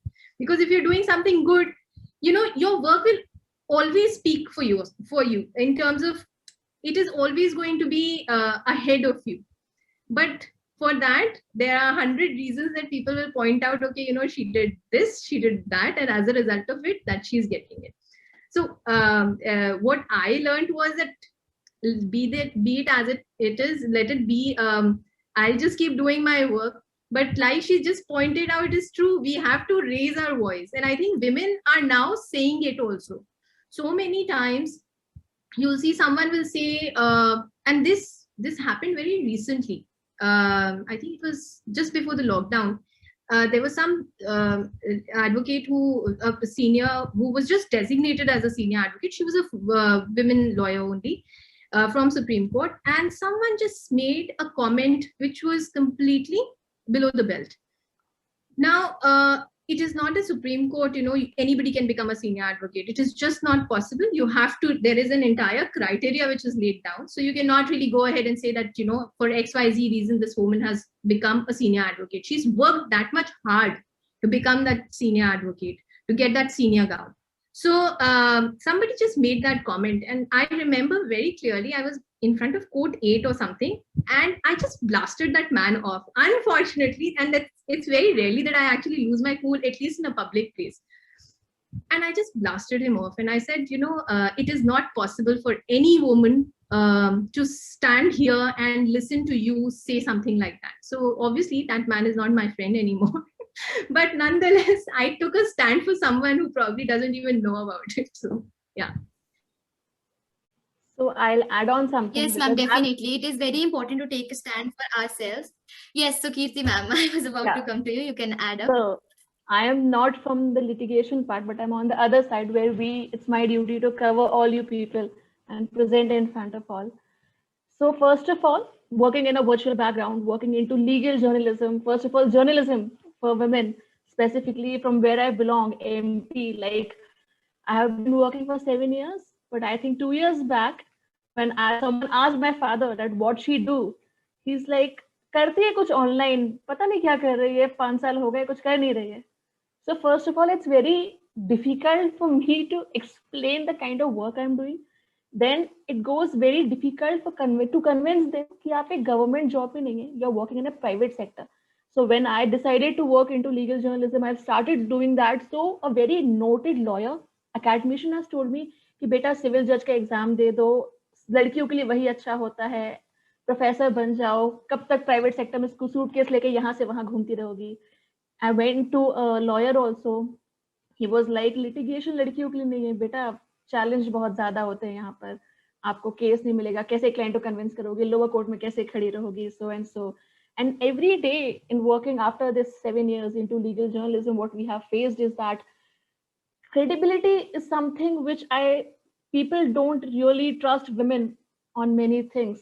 For example, I have already mentioned that we are not considered as tech diligent. So we are into the business. So when we try to explain a lawyer about something related to subscription, something related to tech, so they feel somewhat offended. कि अरे madam हमसे हो नहीं रहा, आप क्या बता रहे हो, ऐसा थोड़ी होता है, हमसे नहीं हो रहा तो आपसे क्या होगा. I have heard this from very senior lawyers, very respected members of the legal fraternity.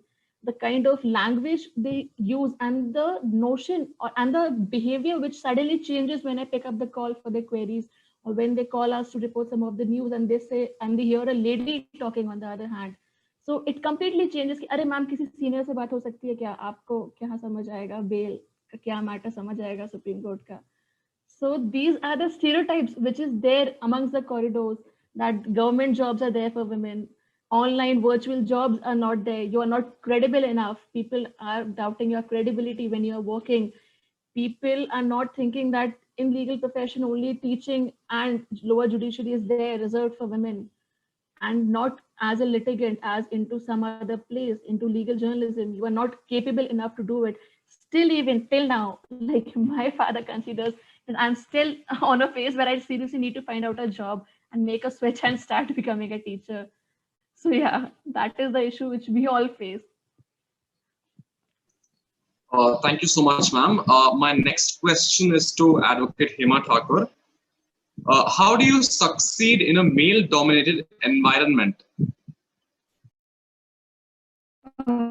I think too much has been talked about male dominance of late. मैं ये कहना चाहूंगी कि अब हमें ये चीजों को बोलने की जरूरत नहीं है कि मेल डोमिनेटेड सोसाइटी है, या अभी भी हम उस पेट्रियार्कल माइंडसेट के साथ काम कर रहे हैं. बिकॉज अभी हम देखते हैं कि आज जो पैनल पे जितनी भी ऑनरेबल गेस्ट हमारे साथ बैठे हैं, तो उन्होंने कहीं ना कहीं अपने दम पे जो है अपने आप को एस्टेब्लिश किया है हर फील्ड में. आज हम देश में भी देखें या पूरे वर्ल्ड के सिनेरियो में भी बात करें, तो कौन सा ऐसा फील्ड है जो महिलाओं से अछूता रह गया है या वुमेन से अछूता रह गया है.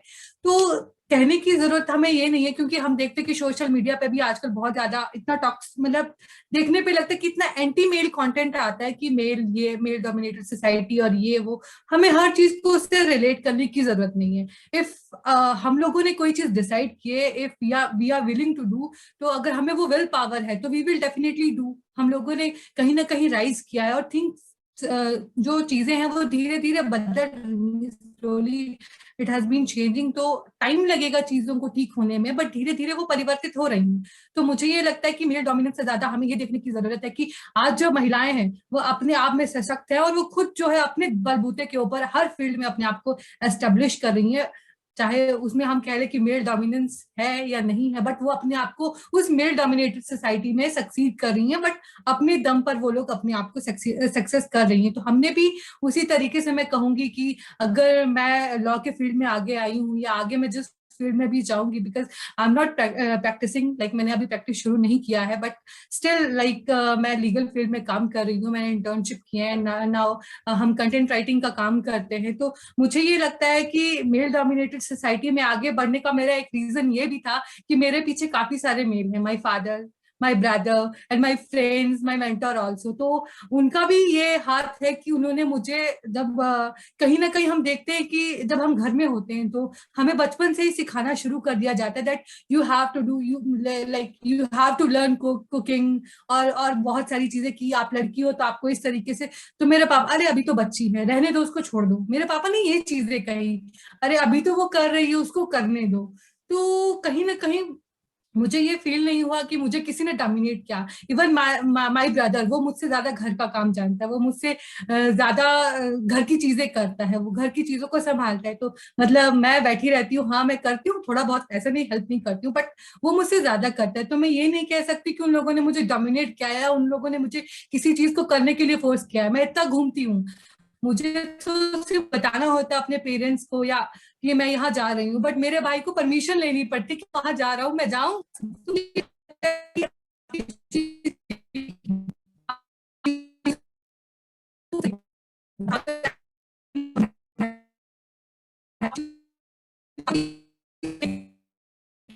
लड़कों को बचपन से ये चीज, अरे तू लड़कियों की तरह क्यों रो रहा है, तो मतलब ये क्या बोलने का मतलब कि लड़कियों का काम होता है रोने में, तू क्यों रो रही है, बी स्ट्रांग, लड़कियां रोती नहीं है। अगर हम ये चीजें सिखाएंगे तो क्या हो जाएगा। पर हम जब भी कुछ चीज होती है तो उसको इस चीजों से मतलब जोड़ना शुरू कर देते। तो अगर हम अपना माइंडसेट बदलेंगे, अगर हम चीजों को पॉजिटिव अप्रोच से देखेंगे नेगेटिव अप्रोच की वजह, तो हम सोसाइटी को डिफरेंट पॉइंट ऑफ व्यू से देखना शुरू करेंगे, और उसी तरीके से हम जो सोसाइटी में चेंज भी तो ये कहना गलत होगा कि मैंने मेल डोमिनेटेड सोसाइटी में अपने आप को कैस्टराइज किया, तो मैं बताऊं कि मैंने ये चैलेंजेस, डेफिनेटली हम लोग करते हैं चैलेंजेस फेस, तो वो सिर्फ पुरुषों की तरफ से नहीं आते, वो महिलाओं की तरफ से भी आते हैं। जब आप अपने करियर में आगे बढ़ते हो तो आपको दोनों से कहीं ना कहीं कंपटीशन करना पड़ता है। तो मैं सब दोनों के साथ कंपटीशन करके अपने आप को आगे ले जा रही हूँ, अपने बलबूते पे लेके जा रही हूँ, मेरे में कैलिबर है तभी शायद मैं आगे बढ़ पा रही हूँ, या मैं वो चीजें करने के लिए पूरे अपने आप को दृढ़ निश्चय मैंने कर लिया, एक विल पावर जो है, एक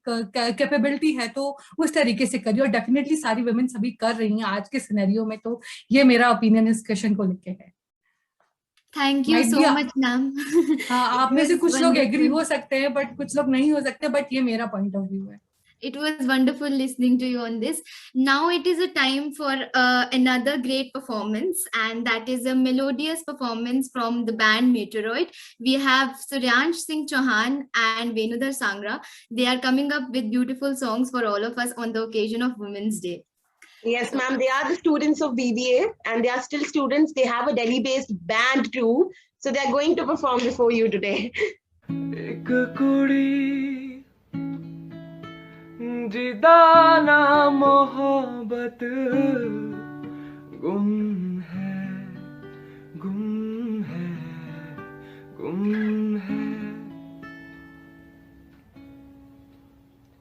'Cause girls like you run round guys like me till sundown. When I come through, I need a girl like you, yeah. Girls like you love fun, and yeah, me too. What I want when I come through, I need a girl like you, yeah. Hey, I'm Suryansh Chauhan. I'm here at Legal File to celebrate Women's Day, and my original Mahtab is premiering tomorrow, 9th of March. So make sure to check it out. Yes, ma'am. Okay, so now we'll start with the third round for our panel discussion. And now the question for Pallavi ma'am is that how important is it for women to lift each other up, and what does that mean to you? And how could you contribute your wisdom, expertise, or ideas to empower other women? I think that's a very relevant question because I feel that I have had the good luck of being supported by a lot of women counsel. And I remember when I became an AOR, my first matter that I had filed was for a female friend of mine who briefed me for that. So I think women at every stage have always been very uplifting. As a matter of fact, I've always tried that we get more women interns, or I engage more women lawyers who can then represent.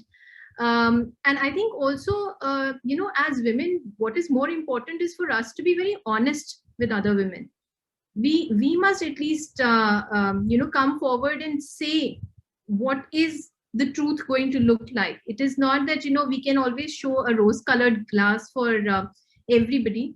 We must actually be showing that, okay, there are going to be road bumps that you will face. There are going to be problems that you will come across. But when you come across this problem, this is most likely solution for it. That is one. And I think second, I feel personally is that as women lawyers, we must be available for other women lawyers as well. So for instance, if somebody calls me up and says that, okay, I have to draft this SLP and there is this interim relief, somebody's even calling at 1 o'clock in the night and asking me about how to frame that interim relief, I should be the one who should be helping that person out.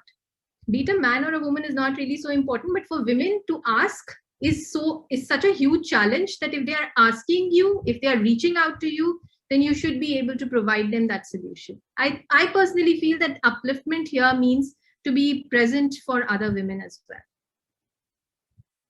Yes, ma'am, definitely. Now I would like to ask Muskan to ask the next question.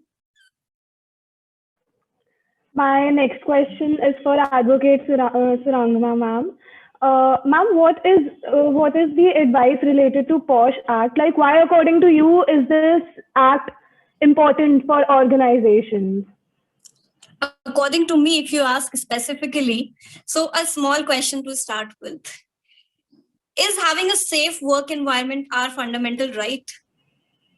Yes. I personally believe yes. If I'm working somewhere, if I am dedicated, if I am rendering my services, it's my fundamental right to have a safe work environment. And if for any reason, since decades, we were not able to speak about any sort of harassment, as I mentioned initially also, be it be physical, sexual, or mental harassment, it's a time now to talk about it. Because the environment where we are working, it's very important to talk about our rights. And yes, since it is protecting our constitutional rights as well, that is Article 14, 15, then 19, and then Article 21. So as it is, if Constitution is supporting it, it's really important for organizations to support this. And every organization, I believe, should now start incorporating POSH compliances completely. Thank you, ma'am. Definitely. Now I would like Damini to take over. So I would like to ask anyone who would like to take the mic for this. No one? I would like to talk about POSH Act with respect to domestic workers. Since we know that women have the major role in the domestic workforce, around 3 million women workers are there in India who are engaged as domestic helpers.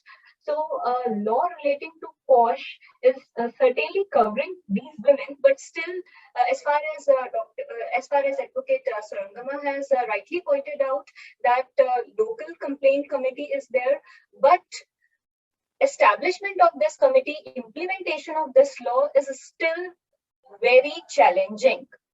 As far as my knowledge is concerned, there are 600 plus districts across India. And if you compare the establishment of local committee for the purpose of addressing sexual harassment of domestic workers, hardly 150 plus local committees are established. So just see the gap with which the law is working in theory and in practicality. And it is upon us to change this present scenario. So that's what I wanted to add. Absolutely, Dr. Sharma. And this is the only reason why, because this platform right now, we are not in a stage where I would just be speaking about POSH, but this is the only reason, as you said, ki abhi bhi is cheez ka legal, probably I would say implementation is not that high. And that is why I really want to talk about it. And when I started with my introduction part, that is why I said that we lawyers, we should not only speak in our corridors about it, but yes, to the parties we are going, because I'm sure all of us might be having corporate friends, those who are working or those who are employers. So this is something we should be talking about in this society, so that awareness is created. आज भी POSH को लेकर के हमारी society में awareness create करना बहुत essential है. It is lacking. It's in the air, but we are unable to catch hold on it. So we need to talk about it and make it a topic of implementation. As a matter of fact, I would just want to add something here. I mean, if you've gone through the judgment which just came, MJ Akbar versus Priya Ramani case, and you go through it, and there are submissions which are made from Mr. Akbar's behalf, where they say that, there were other remedies which were available to her. Why is it that she did not approach the court at that point in time, which is 1993? So they say that, Vishakha guidelines were coming in and things like that. But the way the judge has actually dealt with it, he says that even if there were, that does not stop us from reporting the fact, even if it is at a belated stage. And that judgment, I'm sure you all must have read it as well. The kind of elaboration that has been made of the victim, especially if you look at DW3 and the submissions that she's made, my goodness, I mean, you read it and you realize that, women before us have actually gone through so much for us to be here where we are just now. So I feel that, POSH has actually been an extremely positive step. As a matter of fact, Supreme Court, of course, has a whole POSH committee, which is there, the Gender Sensitization Committee. And now I have realized that, more and more people are actually approaching us to ask us to, how do we formulate an internal committee, Right. They would want to know more about it. But like Dr. Disha just said, it is, honestly, it's a very long way that we still have to cover just now. That challenge will probably be there for another 10 years or so. Right. For POSH, actually, it is. Yes, ma'am. So any other lawyer who would like to take the mic? No one. Okay. So with this, we'll go forward with the rapid fire round. Sorry. So what are the rules? Okay. I'll ask a question. The question will be common for all. And the one who raises the hand pehle will get a chance to speak first so that others don't copy their answers. Okay. Okay. So the first question for this rapid fire round is, which movie is your favorite movie just because of the reason that it depicted the best and the strongest character of the woman? Okay, Advocate Nimisha. Pallavi ma'am was Googling it. I must say, Pallavi ma'am was Googling it. I was actually messaging you to say that I have to leave by 5:55. I'm so sorry. Yes, ma'am, we'll try to wrap it up. Yes, ma'am, Nimisha ma'am. So Mona Lisa Smile, the character of Julia Roberts, it's beautifully portrayed. The challenges, the struggle between, being in a girls' school, a teacher in a girls' school, and the conservative time that she is a teacher, and how those women grow out of it and grow into women on their own. Okay, Professor Daksha. I would again say that I like the movie Thappad very much because it portrayed as to how Indian women should take the cases of violence against them. Not only physical violence, but also emotional violence. That is also to be included, and that is also to be accepted by the society, that yes, emotional violence is also a form of violence and it should not be taken in a lighter note. Okay, Advocate Surangama. I vouch for Thappad again. So you're going to say I'm going to have copied her answer, but no, actually that's a very minor issue, जो usually ignore हो जाता है, but that's the issue. So it should be talked about. We can't just let that go. Okay. And बाकी that is different. That is different कि movie में आधी चीजें दिखाई जाती है, उसके बाद क्या हुआ nobody knows. Okay. Advocate Sukriti. My favorite movie is The Intern. It shows the work balance with the struggle of a working woman struggling between her work life and her personal life. So that is my favorite movie, which I really inspire from that. So yeah, The Intern is my favorite. Advocate Hema. So my favorite movie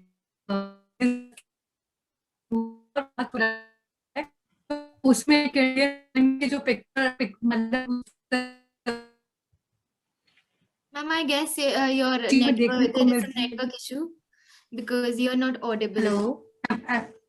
Am I audible? Hello. Yeah. Yeah. So my favorite movie is Mother India. जिसमें Nargis Dutt main lead में है, और उन्होंने बहुत ही अच्छे तरीके से जिस तरीके से इंडियन वुमेन को पोर्ट्रेट किया है और किस तरीके के चैलेंजेस हमें फेस करने पड़ते हैं, और जो हम कहते हैं ना मेल डोमिनेटेड या पेट्रियार्कल सोसाइटी, तो किस तरीके से उन्होंने उन चैलेंजेस को फेस करते हुए अपने बच्चों की परवरिश करी, एंड फिर भी उनके सामने बो डाउन ना करते हुए बहुत ही अच्छे तरीके से जो है अपनी लाइफ को स्पेंड किया, अपने विचारों से दूसरों को जो है इंस्पायर किया. तो I like mother India. Okay. So the second question for the rapid fire round is, if you are given a chance to replace any movie character, what would it be and why? No hands up till. Wow, we have one hand. I would definitely like to, work in the movie Mulk and on the role of Taapsee Pannu. Like, Okay. it was a very thrilling movie, and I think I could have, somewhat been played that role for sure. Advocate Pallavi Pratap. I don't know that answer because I never thought about it. But I can tell you my favorite movie, and that's Pinjar. Pinjar by Urmila Matondkar. Oh, I think that was one movie that, you would see, abhi aajkal in the past 2 weeks, we've been talking about it so much.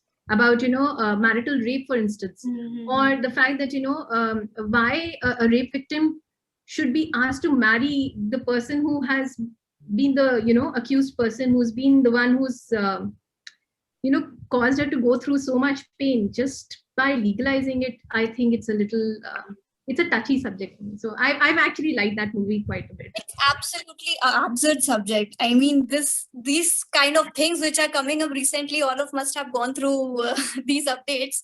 So this is really, I mean, absurd to be reading as a woman or maybe as a human being. Yes. So Professor Daksha. To answer this question, I would say that I enjoy the role which I'm playing in my life. So I don't want to fit in any other's role.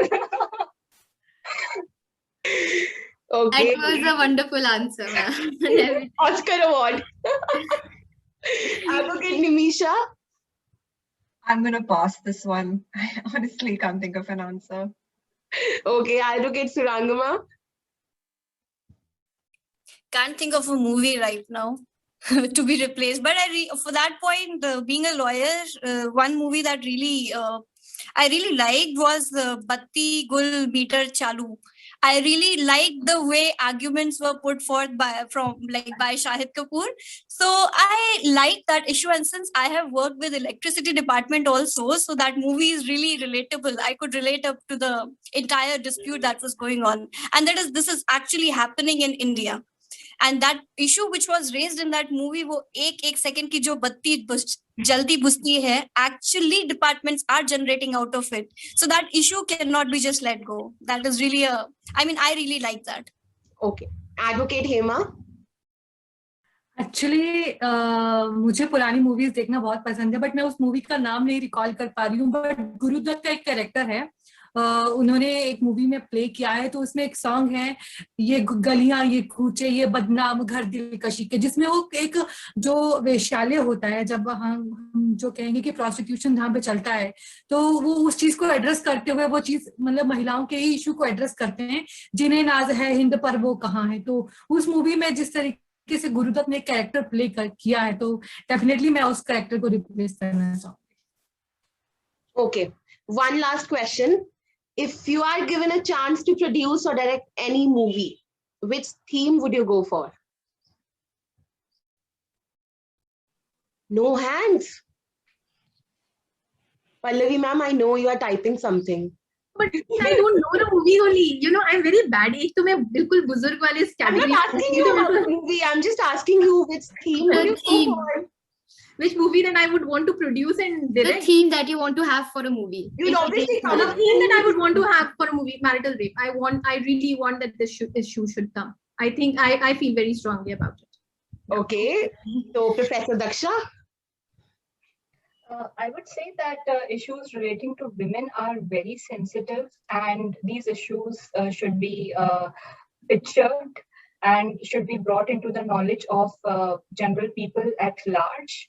So, but again, here I would like to make a mention that other issues relating to males should not be avoided. So I voice for gender neutral laws. Okay. So certainly every aspect should be brought about which relates to the rights. Advocate Sukriti. I'll be definitely dealing with the first generation lawyers issues which are there, how much struggle they vouch for, like especially women in lower courts. Seriously, that is something which everyone should see, that how they struggle, their daily life struggles are there. So that is somewhat I really want to address. This reminds me, like when I was scrolling through the LinkedIn post, I saw Advocate Hema Thakur's post, which actually talked about All India Law Interns Association. Law Interns Association, yeah. Okay, so Advocate Hema Thakur. तो मुझे एक movie बनानी है जिसमें एक network issue, am I audible? Yeah. Hello, am I audible? Yes, ma'am.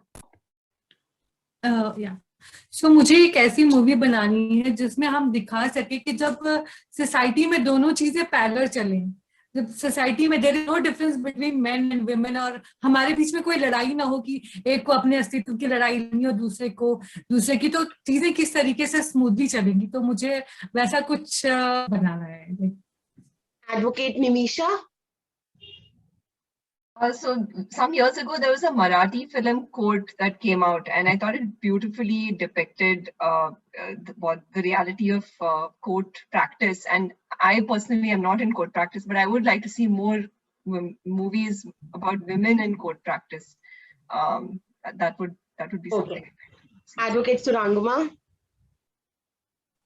I would like to have a beautiful movie wherein a woman is portraying all her sides, I would say.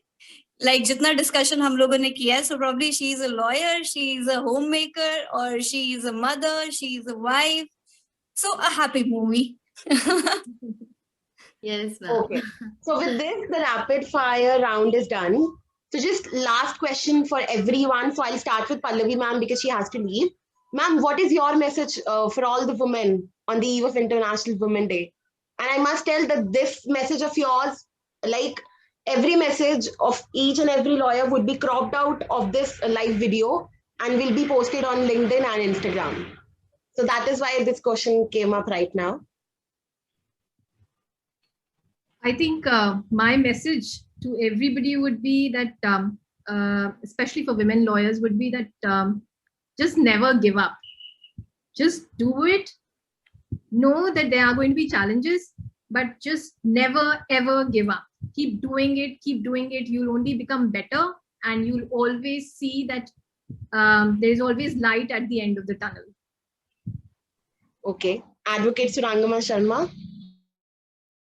My message to everybody out there: be strong, because we are playing numerous roles in our life, and our each role is inspiring some or the other person. And specifically to my lawyers friend, young female lawyers coming to this profile, girls, you have a bright future. Once you decide to be on floor, so just be there and be strong. Professor Daksha. My message is create your own identity and remain strong emotionally, mentally, physically, and financially. Advocate Nimisha. My message would be to always be kind, acknowledge your privilege and be kind. I think a couple of things that we can do is write your story, get out there, don't get caught up in excellence. Don't wait for that perfect first draft, the perfect LinkedIn post. Just get out there, just send out those imperfect drafts, and it just keeps getting better from there. I think asking for feedback is important, but it's also important to evaluate the feedback that you're given, to also understand that some people are good at giving feedback, some people are not. So you've got to go through that process of understanding, passing through feedback and getting better at finding people who are good at giving you feedback. I also think you should keep reaching out for support and giving support. And definitely that that we should be sharing more information with each other than we do today. There's this misconception that there are individuals who are icons in this industry and that they rise up on their own. There's a whole village behind them. There's a whole support system behind them, and we've got to keep reaching out to each other. I really like what Yuval Noah Harari said in a recent article. He said that the reason we've had so much success with this vaccine over such a short period of time is because scientists are constantly exchanging information, constantly collaborating, versus politicians which refuse to share information with each other. So let's be more like the scientists, less like the politicians. Please share information with each other. Please don't see it as somehow sharing your secrets or somehow giving up something that you possess. It's definitely something that everyone benefits from. More sharing. Okay, Advocate Sukriti. So it's a general message, not only for the women out there, but for all the students, everyone, that explore, learn, and make your career, make your path. It's very important for you to be self-dependent these days. Break all the barriers. There is nothing can stop you if you have the zeal within you to explore and break the barriers. There is no concept like getting married at the right age. There is no concept like going into a particular field because of irrespective of your gender, any barrier. Work on yourself, improve your mental health, take care of yourself, become self-aware, and keep your surroundings aware as well. Dare to step out, because the world is limitless now, and to stand and to make your mark, you have to have an edge extra all the time. So just work hard, learn, explore as much as you can. There are endless of opportunity. Just you need to step out and seek for it. Don't ever afraid to learn and learn to accept criticism. If you're failing at one thing, it's okay. There are many other 100 things out there. When there are opportunities, there are instances where you can work hard. There is nothing as or no. Yourself, give yourself sufficient amount of time and opportunity to learn and understand. Don't go unprepared. Wherever you will go, if you have the skill, you will be winning everywhere, because it's a saying that the mind doesn't know, the tongue doesn't speak. And specifically, we are in a profession where we must know what we are speaking. We must know what we are doing.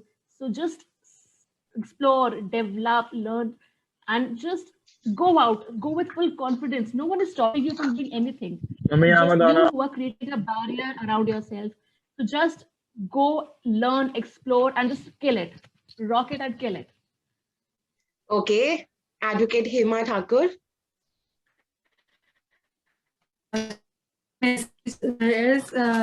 Be yourself, be vocal for yourself. आप अपनी बात हर जगह जो है दमखम के साथ रखिए. और दूसरा चीज मैं ये कहना चाहूंगी कि आप अपना 100% किसी भी चीज में दीजिए तो डेफिनेटली आपका हर दिन जो है वुमेन डे की तरह सेलिब्रेट होगा. और जब आप अपने ऊपर ध्यान देंगी, अपनी नरिशमेंट करेंगी, जब आप सोसाइटी में अपने आप को you will get a place for, you will make a place for your own. So just be yourself, be a woman without any comparison, just be yourself. And yeah, just be yourself. Okay, so now I want that we should all have a picture together before any one of you leave, because your time is precious, we know.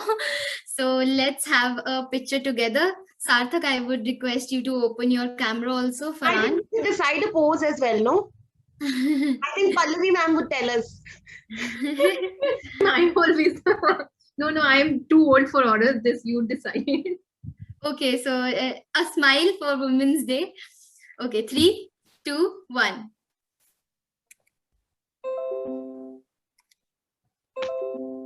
Yes, I have got 2 pictures.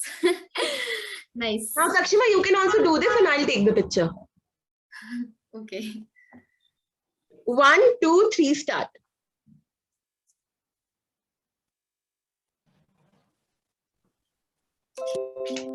Damini, see to it कि सबकी आंखें खुली हो. Yes, ma'am. We'll take care of that also. So thank you so much to everyone. Thank you so much for accepting my invitation on a very short notice. And thank you so much for the wonderful words. And I think that your words would inspire everyone. Everyone who's going to watch this video. And this event was live streamed on YouTube. And we'll share the link with all of the judges. And you can share it and spam it. And I think Pallavi ma'am would post it on Instagram. Daksha ma'am would post it on WhatsApp story.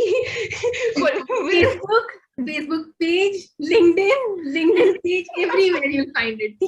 Social media, the whole social media. Yeah. But once again, thank you so much, wonderful thank program. you so much. Now I have to leave. I have another program. So thank you so much for inviting me in this panel. And thank you every panelist for their views. And the talk was very engaging. Thanks everyone. Thank you. Bye. Thank you, ma'am. Bye-bye. Take care. Thank you so much, everyone. And you all can leave. Otherwise, For high tea. I am there to talk. For high tea. High tea, ma'am. We would definitely have high tea if we would have been in person. Because No, we all will leave at 6 now. We can go for high tea now. Yeah, we can go. We can certainly have a high tea, but we need to be on a video call. Thank you very much to the Legal File team, Law Essentials team. Really appreciate that you put this together. The questions were very well put, and thank you for having me. Thank you so much, ma'am. Thank you so much. Thank you. And then I would also like to take a Thank you leave. so much, So Damini. thank you guys and all Thank the you, ma'am. best. Thank you so much. Yes, ma'am. Bye-bye. Bye, ma'am. Thank you so much Damini ji, thank you पूरी Thank you team so का much, कि Hema आप ma'am, लोगों ने and I मुझे must यहाँ say- पे invite किया. But I must say, आपने आज माहौल बना दिया. Definitely. Yeah.